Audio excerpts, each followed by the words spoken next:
So I wanted to talk a little bit about what happens over time if you're doing most of the emotional labor, especially perspective taking.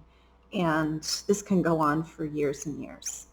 Um, it's it's lonely because it feels like you're not kind of being met where you are, and you're doing a lot of the heavy lifting, so it's also exhausting and depleting.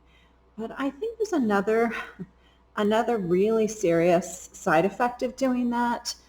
When one person is continually putting their minds in the minds of someone else, um, and thinking about them, wondering if they're okay, um, trying to imagine what their needs and wants are, they get kind of preoccupied, and their worldview can tend to be dominated by someone else's worldview.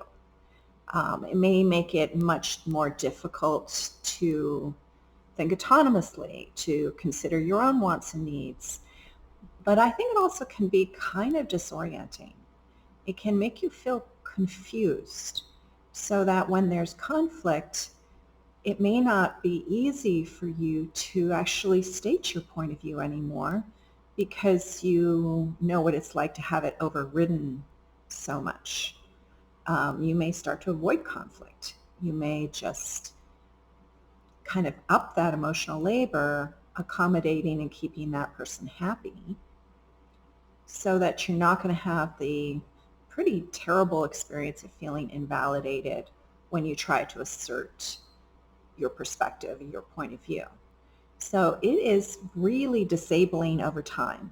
And I think the felt sense of it that I've heard from a lot of women is it's hard to know which way is up. You start to really feel like your GPS system is kind of broken.